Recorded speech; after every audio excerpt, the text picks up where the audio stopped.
हमारे प्रिय भाई बहनों को यीशु मसीह के नाम से हमारा नमस्कार, अभिनंदन।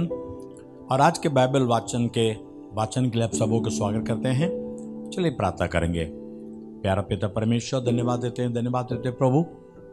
जैसे अय्यूब कहता है, मेरे भोजन से बढ़कर ज़्यादा मैंने परमेश्वर के वचन को मान लिया।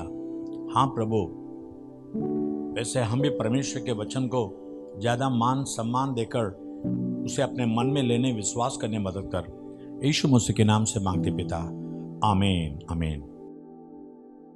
यिर्मयाह 45 अध्याय।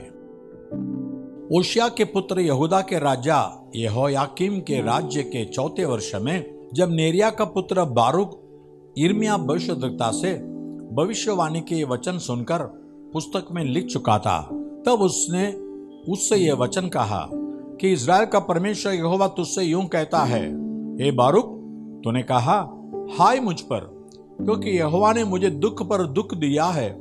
मैं कराते कराते थक गया और मुझे कुछ चैन नहीं मिलता।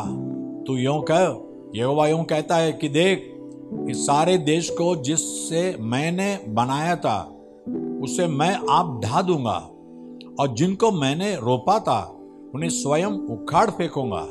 इसलिए सुन, क्या तो अपने लिए बड़ाई खोज रहा है? उसे मत खोज, क्योंकि यहोवा की वाणी है कि मैं सारे मनुष्यों पर विपत्ति डालूंगा, और तू जहां कहीं तू जाएगा वहां मैं तेरा प्राण बचाकर तुझे जीवित रखूंगा। आगे यिर्मयाह 46वां अध्याय। अन्य जातियों के विषय यहोवा का जो वचन यिर्मयाह भविष्यद्वक्ता के पास पहुंचा वह यह है। मिस्र के विषय, मिस्र के राजा फिरौन निको की सेना जो परात महानद के तीर पर कर्कमीश में थी, और जिसे बाबुल के राजा नबूकदनेस्सर ने योशिय्याह के पुत्र यहूदा के राजा यहोयाकीम के राज्य के 4 वर्ष में जीत लिया था, उस सेना के विषय ढालें और फरियां तैयार करके लड़ने को निकट चले जाओ। घोड़ों को जुतवाओ और ये सवारों घोड़ों पर चढ़कर टोप पहने हुए खड़े हो जाओ। बालों को पहना करो, जिल्मों को पहन लो। मैं क्यों उनको व्याकुल देखता हूं?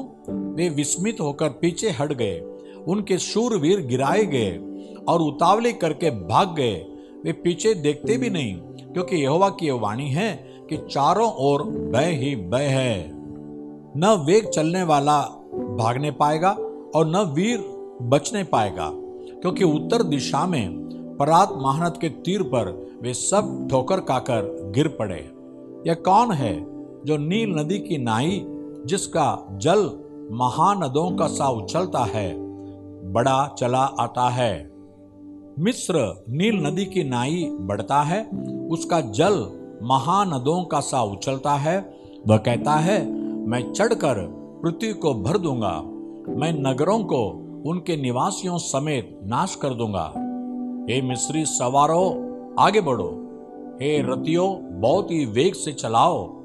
हे डाल पकड़ने वाले कुशी और पूती वीरो, हे धनुर्धारी लूदियों, चले आओ।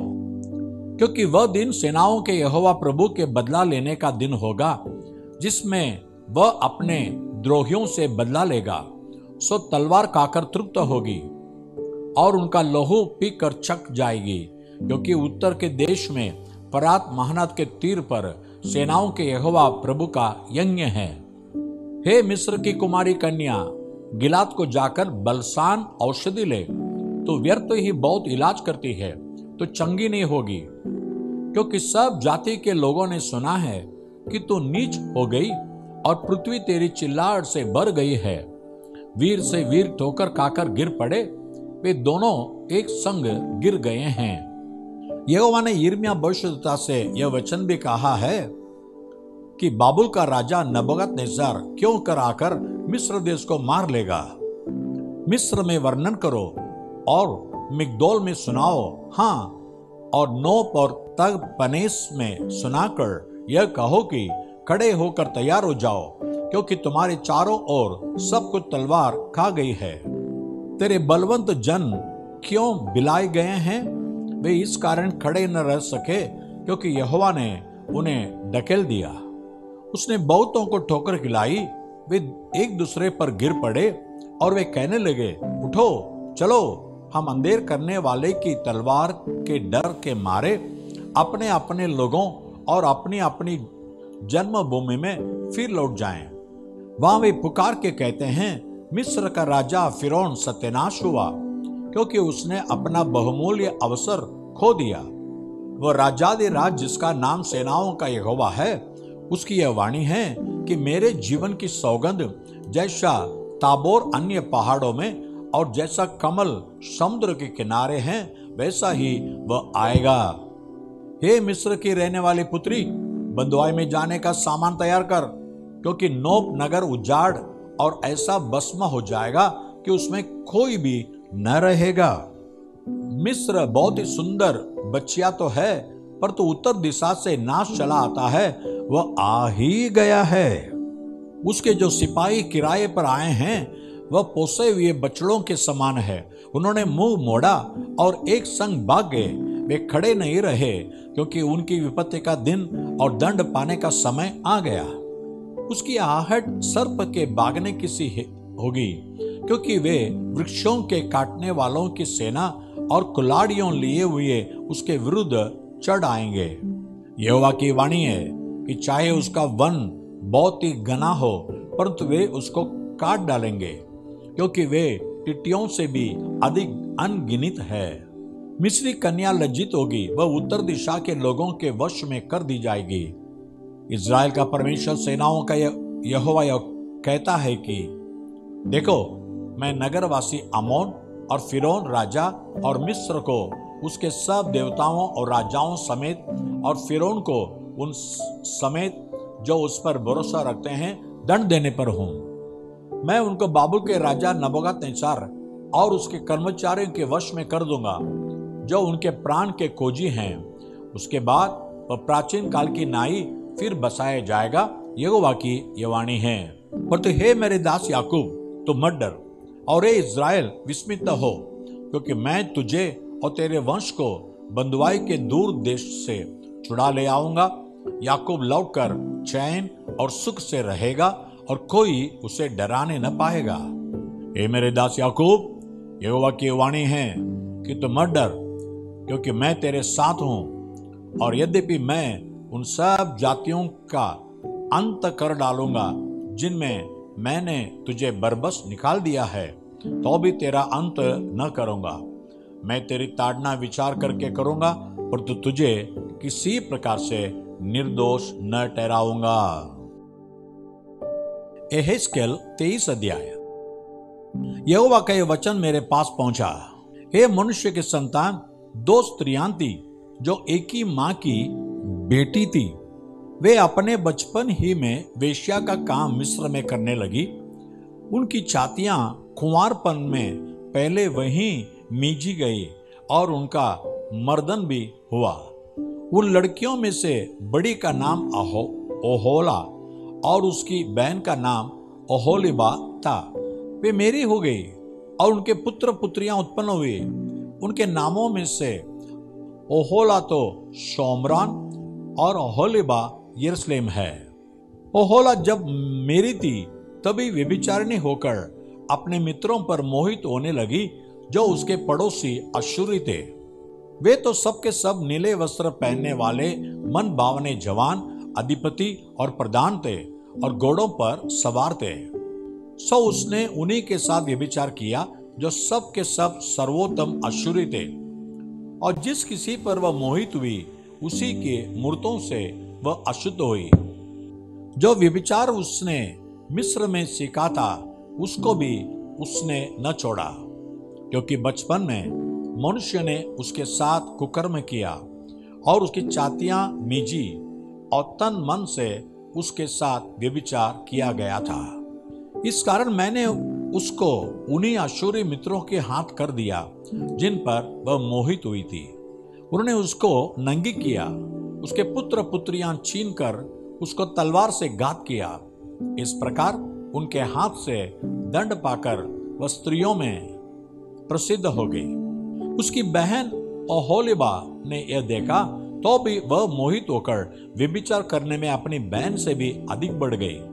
वह अपने आश्चर्य पड़ोसियों पर मोहित होती थी, जो सब के सब अति सुंदर वस्त्र पहनने वाले और घोड़ों के सवार मन भावने जवान अधिपति और प्रकार के प्रधान थे। तब मैंने देखा कि वह भी अशुद्ध हो गई। उन दोनों बहनों की एक ही चाल थी, पर तो ओहोलीबा अधिक व्यभिचार करती गई। सो जब उसने भीत पर सिंदूर से खींचे हुए ऐसे कसदी पुरुषों के चित्र देखे, जो कटी में फंटे बांधे हुए, सिर में चोर लटकती हुई, रंगीली पगड़ियां पहने हुए और सबके सब अपनी कसदी जन्मभूमि अर्थात बाबुल के लोगों की रीति पर प्रधानों का रूप धरे हुए थे, तब उनको देखते ही वह उन पर मोहित हुई और उनके पास कसदियों के देश में दूध भेजे। सब बाबुली लोग उसके पास पलंग पर आए और उसके साथ व्यभिचार करके उसे अशुद्ध किया, और जब वह उनसे अशुद्ध हो गई तब उसका मन उनसे फिर गया। तो भी जब वह तन उघाड़ती और व्यभिचार करती गई, तब मेरा मन जैसे उसकी बहन से फिर गया था वैसे उससे भी फिर गया। इस पर भी वह मिस्र देश के अपने बचपन के दिन स्मरण करके, जब वो वेश्या का काम करती थी और अधिक व्यभिचार करती गई, और ऐसे मित्रों पर मोहित हुई जिनका मांस गधों का सा और वीर्य घोड़ा का सा था। तो इस प्रकार से अपने बचपन के उस समय के महापाप का स्मरण कराती है, जब मिस्री लोग तेरे छातियां मीचते थे। इस कारण हे ओहोलीबा, परमेश्वर यहोवा तुझसे यूं कहता है, देख मैं तेरे मित्रों को उभार कर, जिनसे तेरा मन फिर गया, चारों ओर से तेरे विरुद्ध ले आऊंगा, अर्थात बाबलियों और सब कसदियों को और पखोत, शो और खोवा के लोगों को, और उनके साथ सब अशुरियों को लाऊंगा, जो सब के सब घोड़ों के सवार मन भावने जवान अधिपति और कई प्रकार के प्रतिनिधि, प्रधान और नामी पुरुष हैं। वे लोग हथियार, रथ, चकड़े और देश देश के लोगों का दल लिए हुए तुझ पर चढ़ाई करेंगे, और डाल और फरी और टोप धारण किए हुए तेरे विरुद्ध चारों ओर पांडी बांधेंगे, और मैं उन्हीं के हाथ न्याय का काम सौंपूंगा, और वे अपने अपने नियम के अनुसार तेरा न्याय करेंगे। और मैं तुझ पर जलूंगा, जिससे वे जल जलाहट के साथ तुझसे बर्ताव करेंगे। वे तेरी नाक और कान काट लेंगे, और तेरा जो भी बचा रहेगा वह तलवार से मारा जाएगा। वे तेरे पुत्र पुत्रियों को छीन ले जाएंगे, और तेरा जो भी बचा रहेगा वह आग से भस्म हो जाएगा।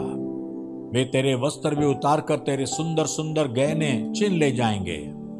इस रीति से मैं तेरा महापाप और जो वेश्या का काम तूने मिस्र देश में सीखा था उसे भी तुझसे छुड़ाऊंगा, यहाँ तक कि तो फिर अपनी आंख उनकी ओर न लगाएगी और न मिस्र देश को फिर स्मरण करेगी।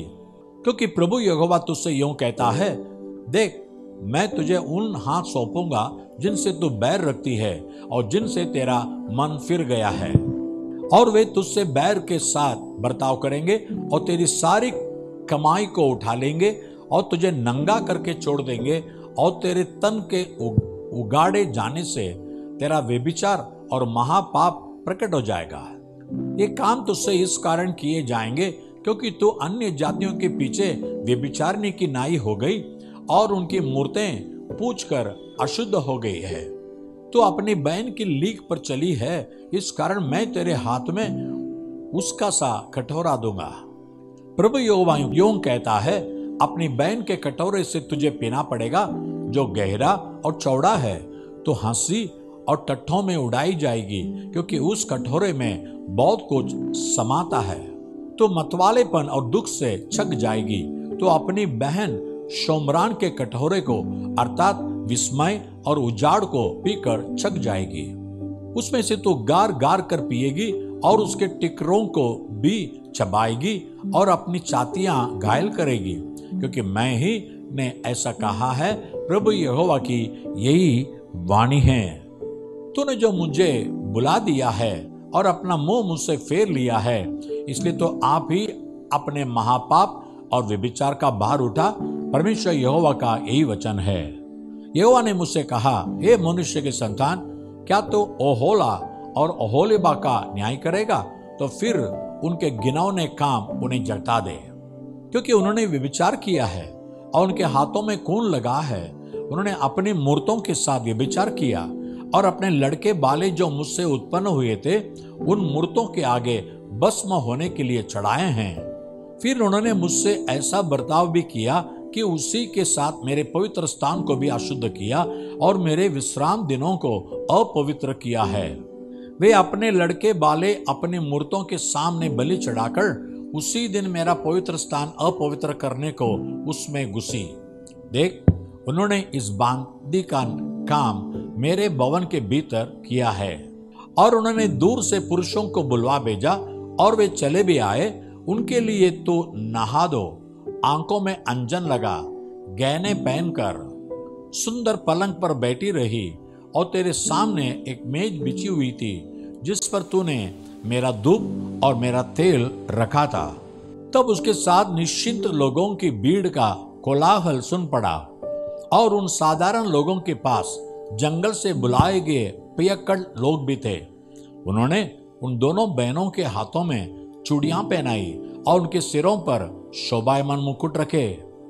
तब जो व्यभिचार करते करते बुढ़िया हो गई थी उसके विषय में बोल उठा, अब तो वे उसी के साथ व्यभिचार करेंगे, क्योंकि वे उसके पास ऐसे गए जैसे लोग वेश्या के पास जाते हैं। वैसे ही वे अहोला और अहोलिबा नाम महापापिनी स्त्रियों के पास गए। सो धर्मी लोग व्यभिचारिणियों और हत्यारों के योग्य उसका न्याय करें, क्योंकि वे व्यभिचारिणियों और हत्यारों के योग्य उसका न्याय करें, क्योंकि वे व्यभिचारिणी है और उनके हाथों में खून लगा है। इस कारण परमेश्वर यहोवा यूं कहता है, मैं एक भीड़ से उन पर चढ़ाई कराकर उन्हें ऐसा करूंगा कि वे मारी मारी फिरेंगी और लूटी जाएंगी, और उस भीड़ के लोग उनको पत्थरवाह करके उन्हें अपनी तलवारों से काट डालेंगे। तब वे उनके पुत्र पुत्रियों को गात करके उनके घर भी आग लगाकर फूंक देंगे। इस प्रकार मैं महापाप को देश में से दूर करूंगा और सब स्त्रियां शिक्षा पाकर तुम्हारा सा महापाप करने से बची रहेंगी। तुम्हारा महापाप तुम्हारे ही सिर पड़ेगा और तुम निश्चय अपने मूर्तों की पूजा के पापों का भार उठाओगे, और तब तुम जान लोगे कि मैं परमेश्वर यहोवा हूं। प्रकाशित वाक्य 11 अध्याय। और मुझे लग्गी के समान एक सरगंडा दिया गया और किसी ने कहा, उठ, परमेश्वर के मंदिर और वेदी और उसमें भजन करने वालों को नाप ले और मंदिर के बाहर का आंगन छोड़ दे, उसे मत नाप, क्योंकि वह अन्य जातियों को दिया गया है और वे पवित्र नगर को 42 महीने तक रौंदेंगी। और मैं अपने 2 गवाहों को यह अधिकार दूंगा कि टाट ओढ़े हुए 1260 दिन तक भविष्यवाणी करे। ये वे ही जैतून के 2 पेड़ और 2 दीवट हैं जो पृथ्वी के प्रभु के सामने खड़े रहते हैं, और यदि कोई उनको हानि पहुंचाना चाहता है तो उनके मुंह से आग निकलकर उनके बैरियों को भस्म करती है, और यदि कोई उनको हानि पहुंचाना चाहेगा तो अवश्य इसी रीति से मार डाला जाएगा। इन्हें अधिकार है कि आकाश को बंद करे, कि उनकी भविष्यवाणी के दिनों में मेघ न बरसे, और उन्हें सब पानी पर अधिकार है कि उसे लोहू बनाए, और जब जब चाहे तब तब पृथ्वी पर हर प्रकार की विपत्ति लाए। और जब वे अपनी गवाही दे चुकेंगे तो वह पशु जो अथाह कुंड में से निकलेगा उनसे लड़कर उन्हें जीतेगा और उन्हें मार डालेगा, और उनके लोतें उस बड़े नगर के चौक पे पड़ी रहेगी जो आत्मीय रीति से सदोम और मिस्र कहलाता है, जहां उनका प्रभु भी क्रूस पर चढ़ाया गया था। और सब लोगों और कुलों और भाषाओं और जातियों में से लोग उनकी लोतें 3.5 दिन तक देखते रहेंगे और उनकी लोतें कब्र में रखने न देंगे। और पृथ्वी के रहने वाले उनके मरने से आनंदित और मगन होंगे और एक दूसरे के पास भेंट भेजेंगे, क्योंकि इन दोनों भविष्यद्वक्ताओं ने पृथ्वी के रहने वालों को सताया था। और 3.5 दिन के बाद परमेश्वर की ओर से जीवन की आत्मा उनमें बैठ गई और वे अपने पांवों के बल खड़े हो गए, और उनके देखने वालों पर बड़ा भय छा गया। और उन्हें स्वर्ग से एक बड़ा शब्द सुनाई दिया कि यहाँ ऊपर आओ। यह सुन वे बादल पर सवार होकर अपने बैरियों के देखते देखते स्वर्ग पर चढ़ गए। फिर उसी घड़ी एक बड़ा बिडोल हुआ और नगर का 10वां हाश गिर पड़ा और उस बिडोल से 7,000 मनुष्य मर गए और शेष डर गए और स्वर्ग के परमेश्वर की महिमा की। दूसरी विपत्ति बीत चुकी, देखो तीसरी विपत्ति शीघ्र आने वाली है। और जब 7वें दूत ने तुरही फेंकी तो स्वर्ग में इस विषय के बड़े बड़े शब्द होने लगे कि जगत का राज्य हमारा प्रभु का और उसके मसीह का हो गया और वह युगानुग राज करेगा।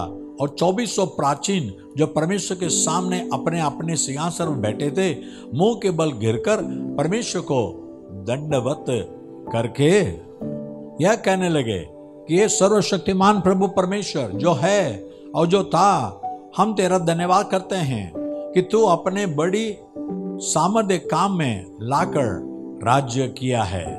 और अन्य जातियों ने क्रोध किया और तेरा प्रकोप आ पड़ा और वह समय आ पहुंचा है कि मरे हुओं का न्याय किया जाए और तेरे दास भक्तों और पवित्र लोगों को और उन छोटे बड़ों को जो तेरे नाम से डरते हैं बदला दिया जाए और पृथ्वी के बिगाड़ने वाले नाश किया जाए। और परमेश्वर का जो मंदिर स्वर्ग में है वह खोला गया और उसके मंदिर में उसकी वाचा का संदूक दिखाई दिया और बिजलियां और शब्द और गर्जन और बिडोल हुए और बड़े बड़े ओले पड़े।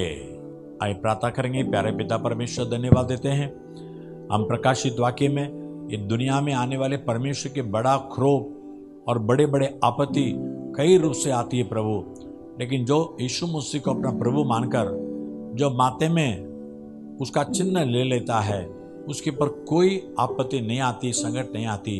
वैसे वचन सुनने वाला हर एक जन अपने जीवन को ऐसे संभाल ले प्रभु। तो यीशु मसीह का आगमन नज़दीक है, उसके आगमन के लिए हम भी तैयार होना है। न आने वाले हट जाएंगे, लेकिन प्रभु के आगमन में आने वाले पहुंचने वाले खुशी के साथ लौट कर आएंगे।